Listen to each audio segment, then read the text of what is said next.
Good evening all, and welcome. Tonight, we delve into the horrors that homeless people can cause. So get comfortable, and let the darkness take control. I was 23 years old when I got a job working overnight at a men's homeless shelter in downtown Seattle. I am a female, and not a very big one, but I have a passion for helping homeless veterans, and felt comfortable doing the job of kicking out drunk men at 3 a.m.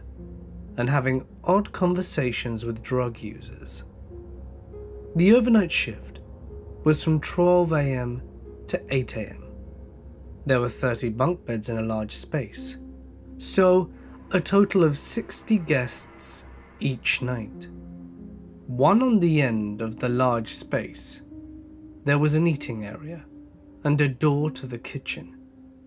The kitchen space was similar to a public school kitchen, with a door to enter and a roll-up area to serve meals, which was open for only a few hours every night during dinner time. On the other end of the large space was the staff office, which had a small window to look out into the sea of bunk beds. 2 people worked the overnight shift each night, and most of the shift was sitting and waiting until morning. I'd spend time doing the dishes, or some paperwork, or getting breakfast prepared. When I first started, I searched the address with the Registered Sex Offender Registry, so that I knew which guys to avoid at all costs. I got to be friends with some of the guys, and I really enjoyed the job. There was one man at the shelter that no one knew anything about. He was taken care of by the guys there because he was vulnerable and seemed weak. He was a complete mute.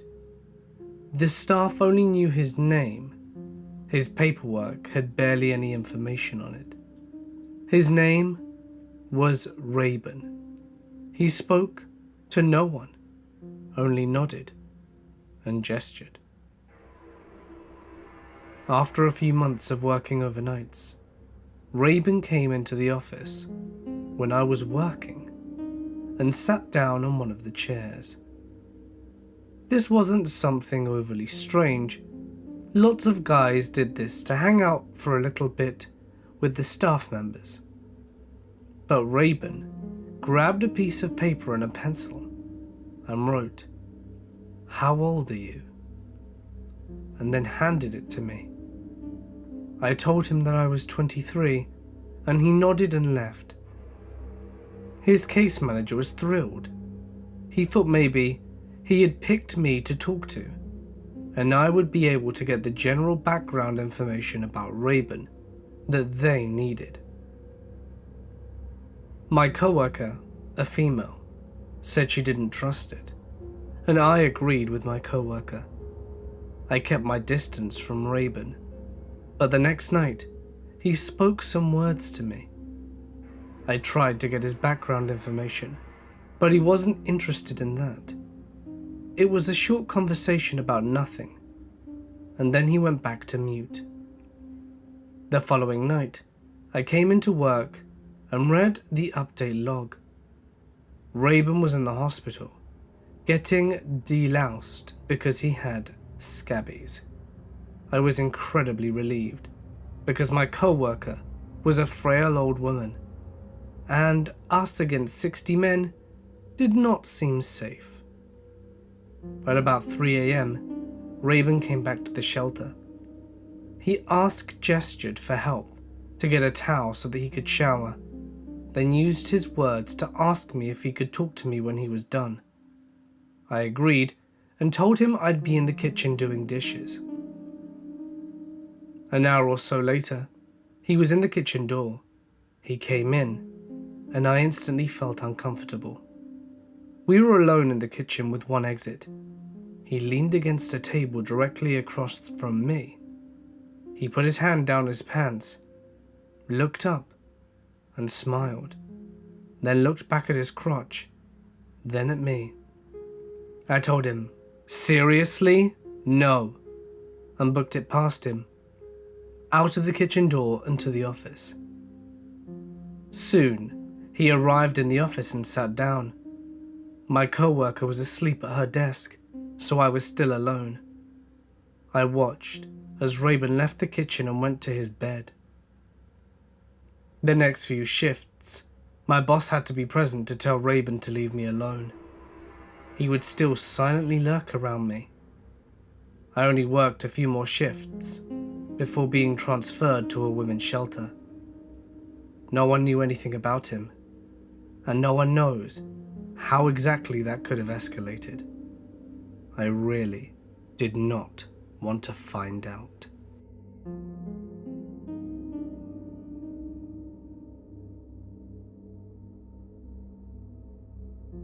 So, this crazy and definitely scary experience happened a few months ago.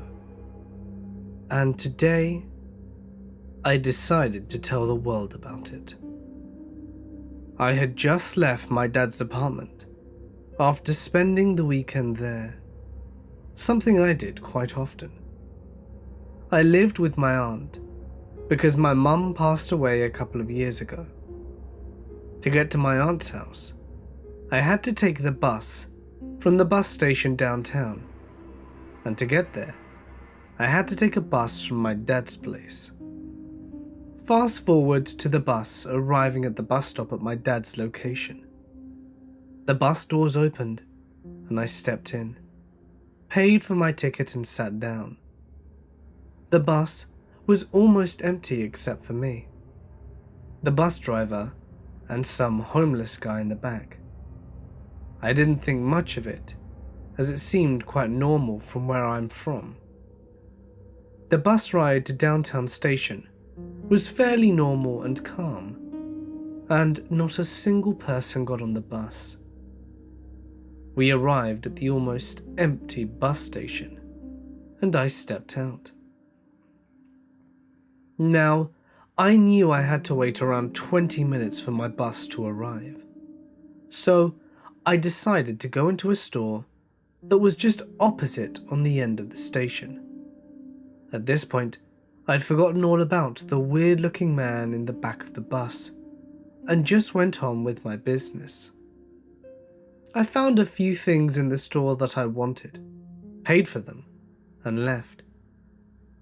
When I came out of the store, the bus station was now completely empty, except for one person, who was standing in the middle of the street, just staring at me. To be honest, I got a little creeped out by this, but I didn't think that much of it. The person was probably just drunk or high. Next to the store is a small one-room building that is used as a waiting room. So I decided to go in there and wait. I pulled out my phone, and from the position I was sitting in, I could scope out the entire bus station and see everything. I was looking down at my phone and texting my friends, glancing up every few minutes to see if my bus had arrived. About 5 minutes had gone by, and I glanced up and was shocked to see the guy from earlier was standing in the exact same position, and he appeared to be looking right at me. Not wanting to look at him anymore, I averted my gaze and looked down at my phone once more. A few minutes went by, and I looked up once again, and the guy in the street was now gone, nowhere to be seen. I figured his bus must have come, and he got on it. But the weird part was that I didn't see nor hear any buses. But, once again, I didn't think much about it and went back to resume my texting. I glanced at the clock on my phone and saw that it was time to go. So I got up, put on my backpack, and walked out. When I came outside, I looked around and saw that someone, or something, was standing about 13 feet away from me, with their back facing my way. I felt a bit uneasy now, but I decided to find out if this person, or whatever it was, needed help. So I called out, "Hello? Excuse me? Sir? Ma'am?" There was no response. What I decided to do next was probably the most stupid decision of my life, but I decided to go put a hand on the person's shoulder to try and get contact with them. I slowly walked over, inching my way closer with every step, and when I was about 2 feet away from the person and was about to put my hand on their shoulder, they turned around. The person revealed themselves to be the man from before, the same homeless man I had seen on the bus.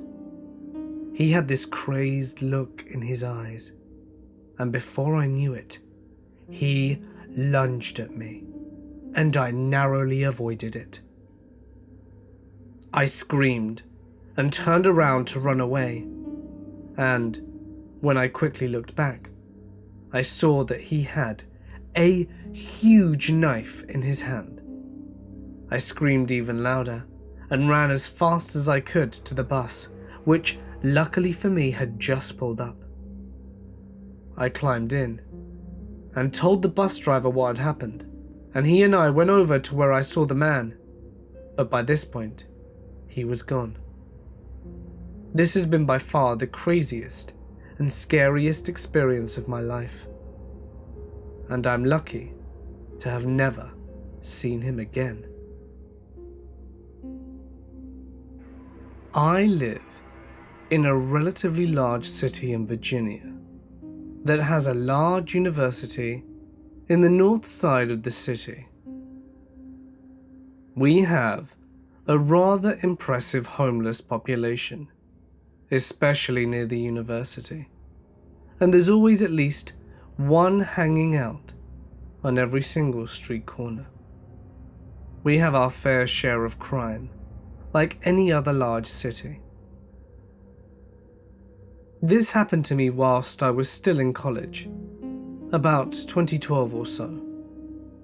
On our main busy thoroughfare is the main event building for basketball games, graduation ceremonies, etc., along with the huge campus, Barnes and Noble, some restaurants, all of that.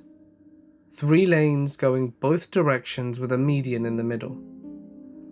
I was walking down one side of the road, up against the buildings going towards the bookstore, and a man, who appeared to be homeless, began following me, keeping up with my pace a few feet away, closer to the street. He popped out a pretty large pocket knife and held it so that the handle of it was hidden by his jacket sleeve. But you could see the blade and heard it when he popped it open. He was grinning, and he started mimicking my steps, the length of my stride. He'd stop when I would stop. It was almost comical. The way he moved, like out of a movie. He had some pep in his step, kind of sliding his feet with each step, almost like he was dancing the pace of us walking. He never said a word, just kept grinning and following and copying our movements. This went on for about 2 blocks, until I stopped at the entrance of the bookstore and stepped up on the 3 steps leading up to it. I made eye contact, and he stayed down, and he didn't try to follow me. Maybe he would have if I never turned to face him. Who knows? He suddenly turned in a rather dramatic fashion and stepped out into the road between two cars that were parallel parked. Where he stepped out had just turned green, so the cars waiting hadn't yet hit the gas pedal to go. He stood there just grinning until a car stopped in front of him and the driver yelled at him and threw something when he didn't react to the blaring horn. No idea what the guy wanted, or what he would have done if it had been night or something when the area was less populated. But I'm glad I never had to find out. I used to reside in the city of Houston. I grew up in the suburbs, but moved in a city as soon as I could get away from the strip malls and chain restaurants. I moved to Inner Loop, Houston. The 610 Loop is a freeway that officially separates the metro core from the residential and industrial outskirts of the city to a small historic neighborhood, the Montrose district, that was mostly attractive to college students, artist types, young people, and gays. Montrose is pretty socially liberal and probably the most out there Houston neighborhood, culturally speaking. Lots of cool antique rental properties and garden apartments for single and couples in their 20s, but not the kind of area that most people can afford to purchase a house or have any space for a family. I was very young when I first moved to Montrose, so I ate it up. The dive bars, restaurants, music clubs, coffee shops, street fests, proximity to the museum district. It was great, but every pro has its con. Montrose wasn't super scary, crime-ridden or anything. Or at least, I never felt unsafe there. But it was a little rough around the edges. Drugs were easy to come by, which meant a high concentration of drug users, obviously, and the behaviors they often came with. Car break-ins were relatively common, and my window got smashed twice in 4 years, which seemed about the average. There was a decent-sized homeless population to be berated by. Don't get me wrong, many of them were perfectly polite and harmless, but there were a good handful that were bold, shameless, and persistent. While muggings weren't the norm, to my knowledge, as none of my friends were ever mugged, it was definitely important to be aware of your surroundings if you were out and about, especially if you were alone or it was after dark. So one morning at about 8 a.m, I'm heading to work. I stop off at the drugstore on the corner of my apartment to grab a juice and some cigarettes before I hit the bulk of my commute. There's typically at least one homeless guy hanging out in this particular pharmacy's lot at any given time, but it's not worth worrying. They're usually passed out and no trouble, just resting in the shade from the structure, away from the hot sun. As I walked in, I see a grizzled, white homeless dude wandering around the far end of the parking lot, quite a ways from me. It seems strange, as they don't tend to panhandle here, as it's too boiling hot to be comfortable, wandering around on the asphalt in direct sunlight. Additionally, I didn't see any cars parked on his side of the lot, and no one's around for him to interact with, so his movements seem aimless and random. He sort of glances my way, but it's hard to tell from that distance if he's looking at me or not. From where I'm standing, it looks like his eyes are just randomly darting around, fixating on one point of the parking lot. Then, he quickly strides to that empty spot, and then he finds another spot a few feet away to look at and then skitter to. I don't feel threatened, but I am definitely aware of his presence and questioning his stability. I make it to Walgreens undeterred, get my stuff, and wait in line to pay. I'm inside 2 to 3 minutes tops. I step out the exit and glance towards my car, and feel relieved when I don't see Mr. Crazy on my end of the lot. So I start walking towards my parking spot. I've made it maybe 5 to 10 feet from the store exit. The car is another 20 feet away or so, when he seemingly appears out of nowhere and steps directly in front of me, blocking my path. He asks me if I have any money that I could give him. He's older and pretty worse for wear. I feel bad for him, but I'm creeped out and in a hurry to get to work. So I tell him what I often say to panhandlers, and it's usually true. Sorry, I don't carry cash. I step around him and keep walking, quickening my pace. I hear his footsteps following me, just as quickly from behind as he demands, "I know you have change." At this point I'm rushing to the car, a hair away from breaking into a sprint.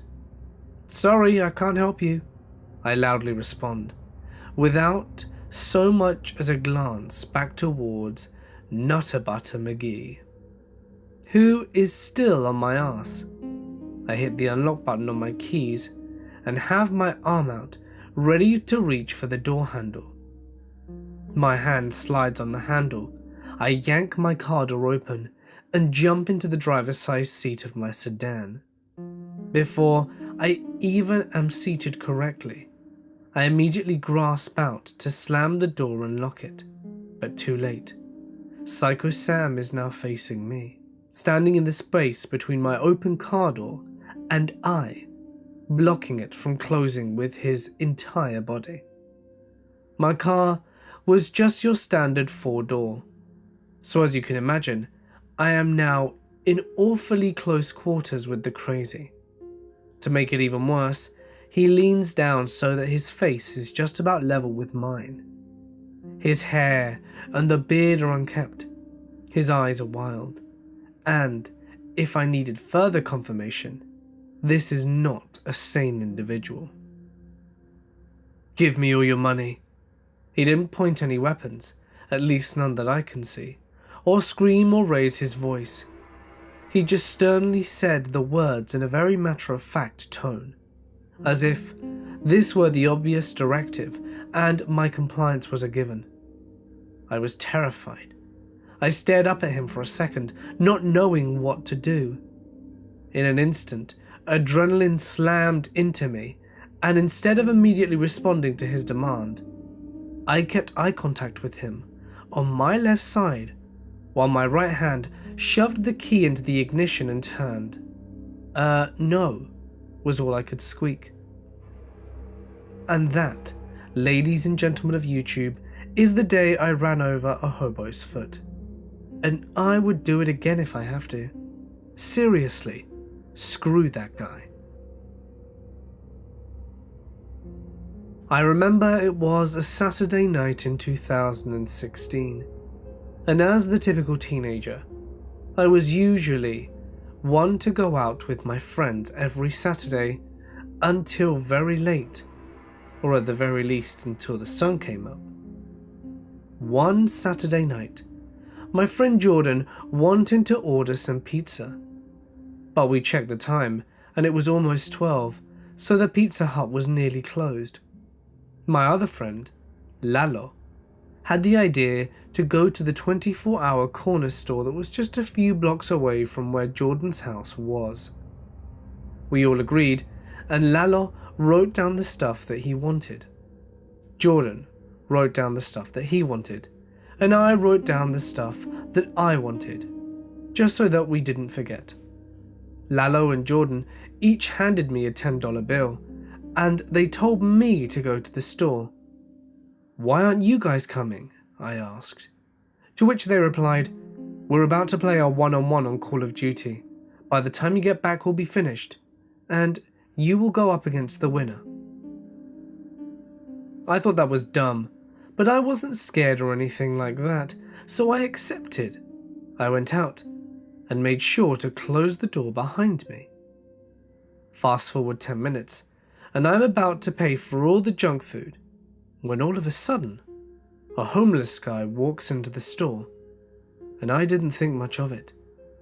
As I was handing my cash to the employee, the homeless man taps on my shoulder and asks if I had any spare change. Obviously, I did have spare change, but I quickly realized that this isn't my money. So I kindly said, "I'm sorry, I don't have any spare change." This seemed to bother him, in which he went, "Oh, I see," and walked out. I made my way out the store with the bag in my right hand, when I noticed the homeless man standing right next to the dumpster. I had to walk past him in order to make my way to Jordan's house, so I did. As I was walking past the second block, I hear footsteps behind me. I turn around only to see the homeless man walking behind me, just a couple of feet away. 5 blocks down, and this creep is still following me. The 6th block was Jordan's house, but I didn't want to go there because this creep would follow me and knew where Jordan lived. So I decided to walk a couple more blocks just to see if I could lose him, or if he would walk in another direction. 7 blocks down, and he was still following me. Screw this, I thought. I'm going to turn around and walk past him to Jordan's house. So I turned around and walked past him. I must have skipped a beat when I passed him though.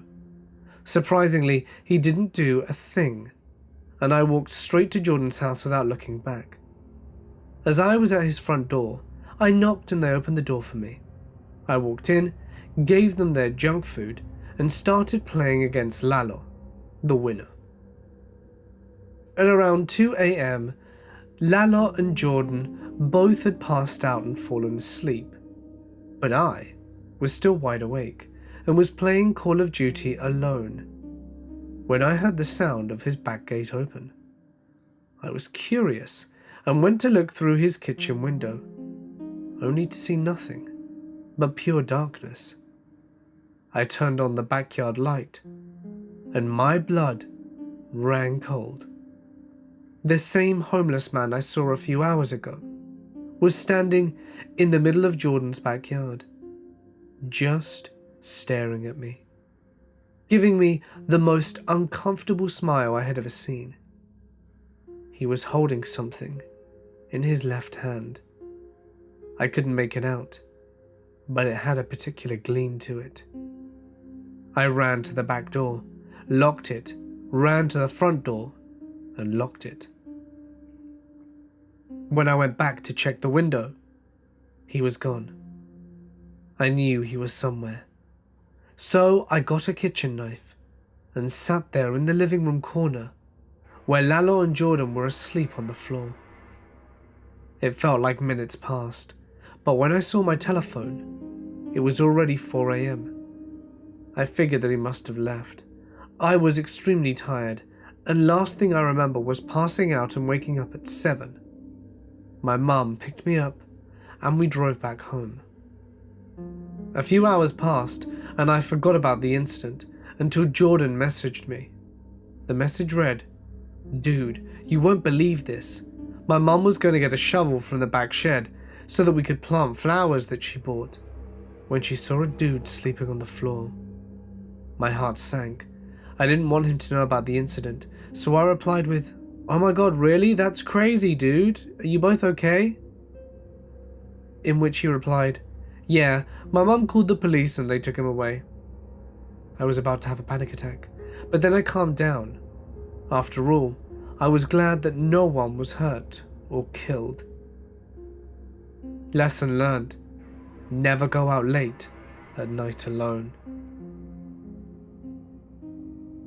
The town I grew up in had an old sanatorium. It closed down in the late 60s, but the building was still there.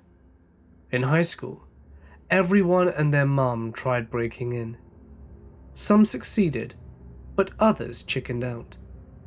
After high school and a stint in the Marines, I found myself working private security, and what we mostly did was guard construction projects at night. Well, the sanatorium was slated for demolition, and the company that bought the land had planned on turning it into an apartment complex. So myself and a guy who had to be pushing 70 named Fred were working one night. Fred was a former cop from Chicago, and before that, a Marine. We often swapped stories, and we really enjoyed working together. The sanatorium was a hotbed for homeless and drug activity, and so we often had to chase tweakers or homeless folk off the property. That night, Fred and I were shooting the shit when he stops me and tells me someone just went over the fence. So we get out and head inside. Now it's important to note, Fred was unarmed and all I had was my side pierce. We also had pepper spray, a stun gun and a baton. So we are heading after this guy who was wearing all black and wasn't responding to our commands to stop. We hear glass breaking and realize this guy must have broken into one of the old administrative offices. We have keys to the doors, but the locks are old and it takes us a few minutes. Our protocol was to call dispatch and advise them of a foot chase, so Fred did that, and I swept the rooms with my flashlight and gun. I'm calling out this dude, and I hear an evil cackle. It sent a jolt of dread throughout my body, and Fred next to me turned white. I start pleading with this guy to show himself, telling him the company called the police, which they did not. Now the laughing is coming from behind us, and it's not one voice, it sounds like several voices. Fred literally pisses himself. He is terrified, and this is a non-veteran and former cop. Fred and I turn to leave, and I hear what sounds like footsteps, then the unmistakable sound of a gun cocking. I grab Fred, and we run for it, as we do more maniacal laughing. The cops finally show up, because dispatch couldn't reach us and called it in. They go in, and find 3 homeless guys, all of whom were armed, one with a gun, one with a homemade shiv, and the other with a lead pipe. If we hadn't run, who knows what would have happened. I am 22, and this incident happened a year and a half ago. I had just moved into my first apartment, and was in the process of moving in.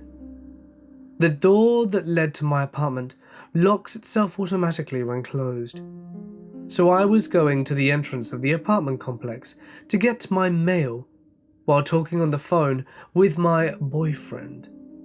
I returned to my apartment and sat on the bed whilst opening the mail while using the phone.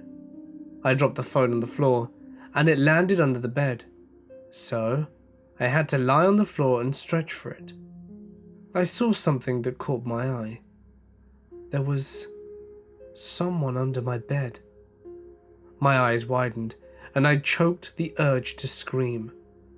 The person was under my bed and was lying still with his back towards me and his head to his chest, so I couldn't see his face, and he didn't see me. Trying to be rational while so many thoughts rushed through my head, I picked up the phone and said, "Sorry, I dropped my phone. I'm just going to take a shower. I'll call you back." The bathroom is right by my bed, so I hastily walked in, quietly locked the door, turned the shower on, jumped out my window as my apartment is on the first floor, and called the police. They told me to wait nearby, but to go across the street and see if anyone comes out the door of the apartment complex. This was during summer, and it was still light out. I placed myself across the street, hiding behind a car, whilst watching my open bathroom window and the entry door. I called my boyfriend, and he came to me just before the police. I gave them my keys and they went inside. Only moments later, 2 cops came out holding a thin and very tired-looking man. His eyes looked crazy, but he didn't try to get away. The policeman that had stood beside me and comforted me whilst the police searched through the house told me the man stood outside my bathroom door with one of my kitchen knives waiting for me to come out. The man had somehow crept in my entry door whilst I was getting my mail and hid under my bed. The man that was trying to hurt me turned out to be a homeless person and was placed in a mental hospital. My boyfriend moved in with me the very next day.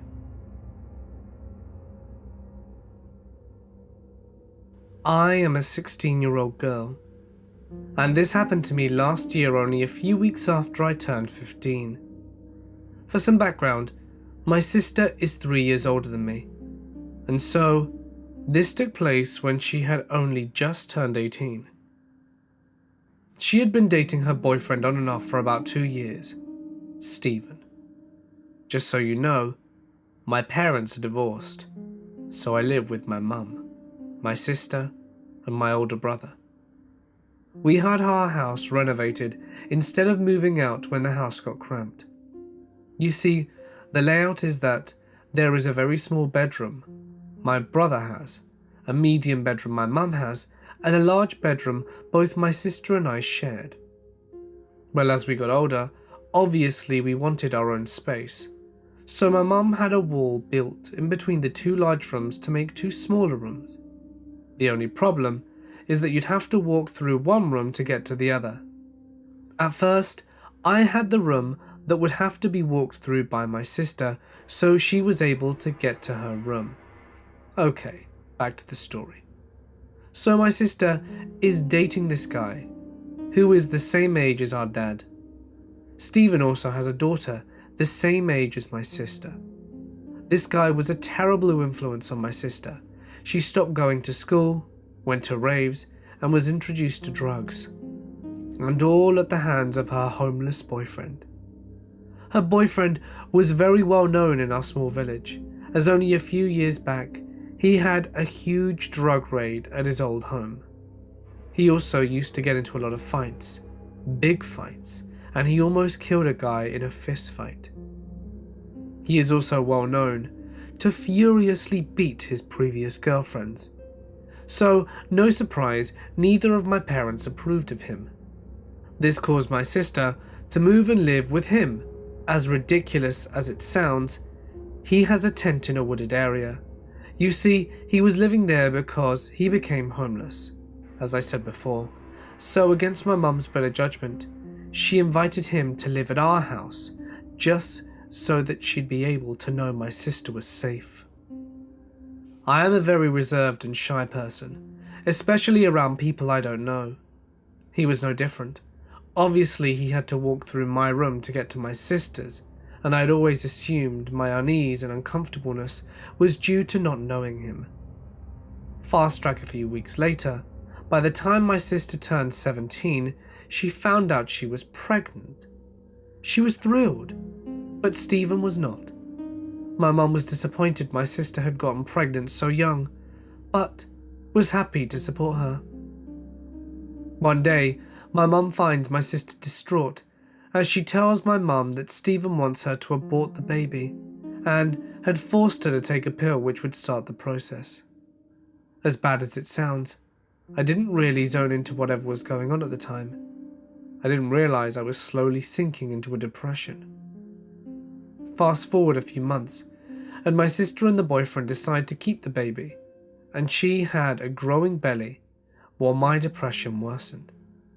At one point, I decided to try and tell my mum how I felt, and she ended up sobbing and blaming herself, which only made me feel absolutely awful. Safe to say, I didn't tell her again. As the months go by, things started to get a little weird. I'd wake up in the middle of the night to find Stephen just sort of standing in my room. As soon as he was caught, he either rushed into my sister's room or went out of mine to go downstairs. As uncomfortable as it made me, I didn't bother to bring it up with my mum. We weren't on the best of terms, as I'd stopped going to school regularly until I was just not going anymore. The majority of the time, I would just spend in our shower room. One strange thing was the inappropriate comments on what I'd wear. I'm a well-figured girl, even from a young age, so the comments were normal for boys at my school. But it was weird coming from my sister's boyfriend, not to mention how much older he was. There was one particular item of clothing he had a liking for, a silk nightgown that was a little above the knee and have a small plunge in the neckline. As you know, I'm a reserved person, so showing my body makes me very uncomfortable. But I liked this nightdress because of its softness, so I did wear it a lot, but that was before I noticed his attitude towards it. To start with, he simply said, "I like that nightdress." I chose just to ignore it, but then he started to say, "I like the way you look in that," or "I like when you wear that." I was creeped out and just ceased wearing it altogether, never wearing anything revealing around him again. I went unbothered by him for a while. Then my sister had the baby, and me and her swapped rooms as mine was slightly bigger than hers. Me and my mum were constantly arguing, well, more of her belittling me and making me feel worse than I already did. So when my nephew was born on my birthday, I spent my birthday alone the whole day simply crying in my room. I hated living there and wanted to be anywhere else.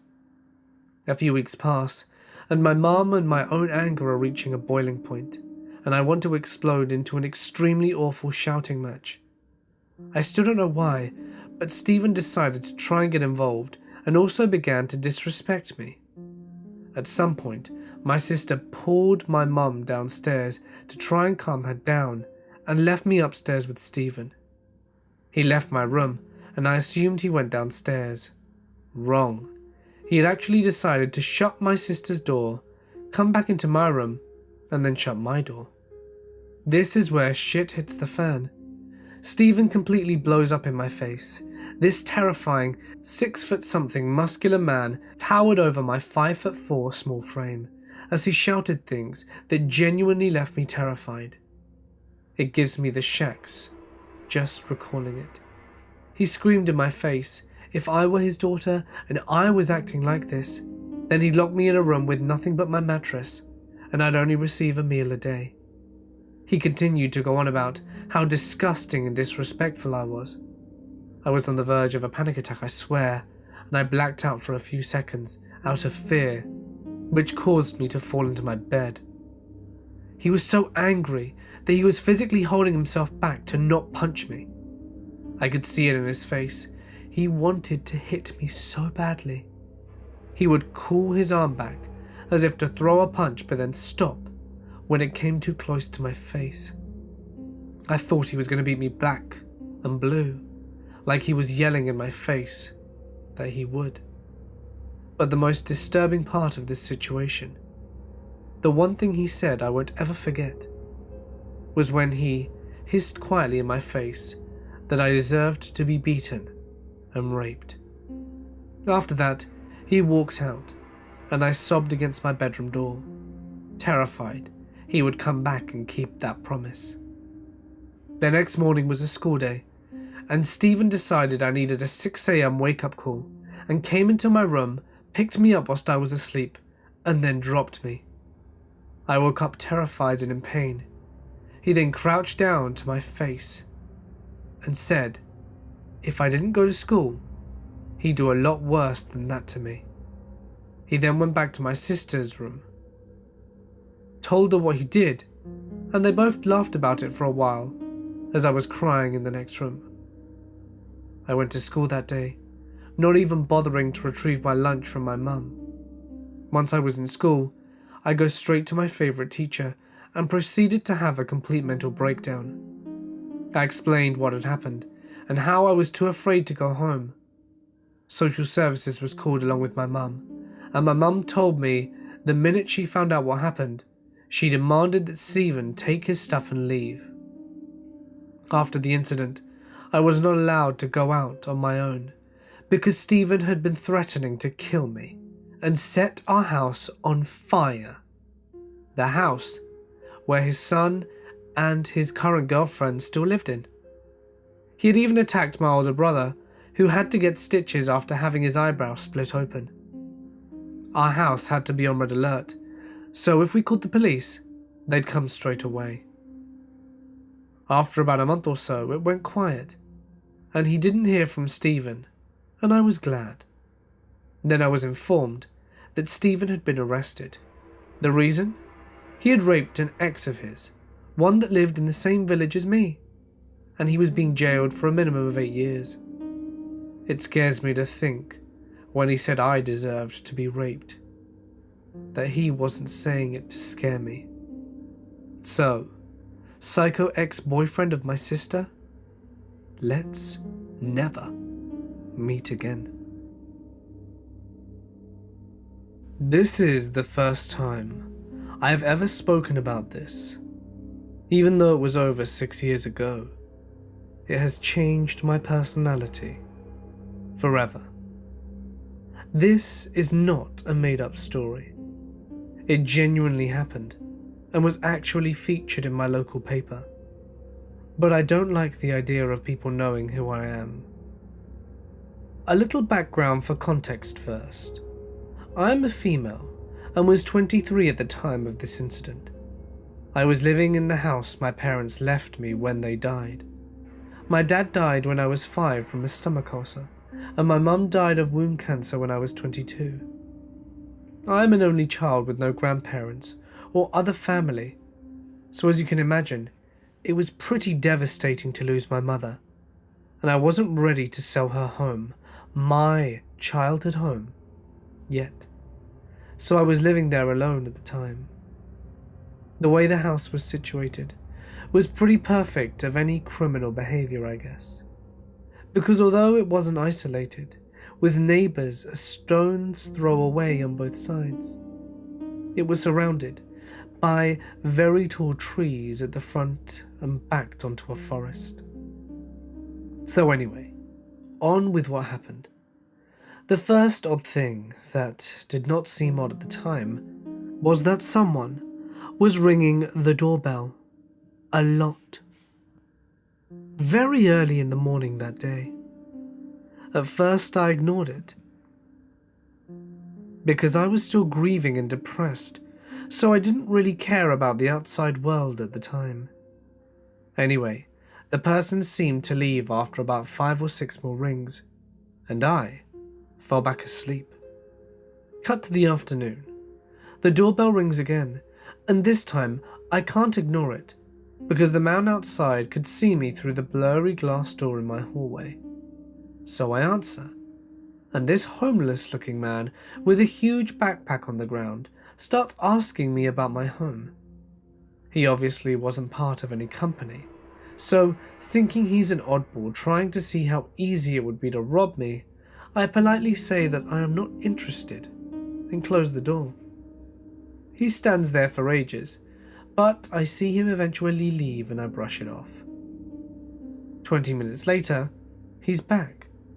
Thank God I locked my door, because I see him walk straight up to the door and start trying to open it. I shout through the glass at him, and he looks shocked and says he knew my mother. I just ignore him and call the police straight away, checking all the doors and windows are locked. While I'm still on the phone, I hear him using what sounds like tools and getting scared that he's about to break through the door. I stand by my back ready to run. About 30 seconds later, I see my front door shudder and slightly open. I panic, drop the home phone, and run as fast as I can down my garden into the woods, on the path, and run to a neighbor's street. I don't see him anywhere, so I assume he's robbing my home, and that's all he wanted. Slightly relieved, I knock on a stranger's door at random and ask them to call the police. The police arrive to meet me in the living room of this stranger's. what seems to be hours later, but was probably only 40 minutes. I go to the police station and find out exactly what happened. It was a lot creepier than I had anticipated. When the police got to my home, the man was gone, but he left a host of fingerprints and evidence, and because he was known by the police, he was picked up the next day hiding in a family campsite. He wasn't too obviously bright, and also had a long list of mental health problems. Everything from schizophrenia to manic depression. He used a long screw-like tool to break my door lock by hammering through, and once inside, he left a huge carving knife mark along the hallway, as well as muddy handprints and creepy carved-out words on all 4 of the bedroom doors, which were almost all spelt incorrectly. Words like bitch, as well as the phrase, gut you. It might not sound like much, but I can't explain just how scary it is to see slice marks meters long covering your hallway. He also left a large knife stabbed in one of my bedroom doors, fingerprints and all. He didn't steal anything as far as I'm aware, but he had actually left a note for me that morning when I hadn't answered my door, although I never saw it because it was under a plant pot. His spelling was atrocious, so it was even hard to fully understand what the note said, but he proved he knew my full name, age, and that I lived alone. Frustratingly, I wish I could say he went to prison for a long time, but in the end, I think he only got about 3 years, even though he was wanted for other petty crimes and a more serious case of rape. I've never seen him again, and have since sold my old family home, but I still can't bring myself to answer the door to strangers to this day. My mom was visiting me in San Francisco last month, and we were out viewing the sights and whatnot, when we decided to call a Lyft to take us home. As we're waiting at the corner, I spot this man trying to cross the street towards us, but there is a steady stream of cars blocking his path. His eyes are completely locked on me, barely even looking at the cars, trying to avoid being hit by. I feel really uneasy. Our cab pulls up on the other side of the street and is fixing to make a U-turn when I grab my mum's arm and cross the street and get into the cab and ask the driver to lock the doors. As my mum gets in the back seat after me and shuts her door, the same guy has crossed the street, ran after us, and is banging on the window, screaming and yelling to open the door. The lights turn green and we drive away. I'm not sure what he wanted, or why he was so set on us. He was clearly homeless, but if he wanted money, why not ask any of the other people out on that street instead of chasing us down in a cab? Not sure what would have happened if we waited for our cab to turn around, or if we hadn't have locked the doors and he managed to get in. Very determined homeless guy? Let's not meet. Hey guys, it's Mort here, and thank you so much for listening. I just want to give a disclaimer. Not all homeless people are bad. You never know if you or someone you know could be put in a position where they are made homeless. So even though there are a handful who no doubt have ill intention, don't judge them all by the actions of few. Remember that if you enjoyed today's video, please give it a big thumbs up and consider subscribing for even more stories every single day. Don't forget that if you would like me to read your story on my channel, you can send it to my email address, or alternatively share it on my Reddit, which is of course available in the description. Just please remember to include as much punctuation and descriptive language as possible, especially paragraphs. But anyway, for now guys, I'm going to sign off. Stay awesome, and I'll see you in the next one.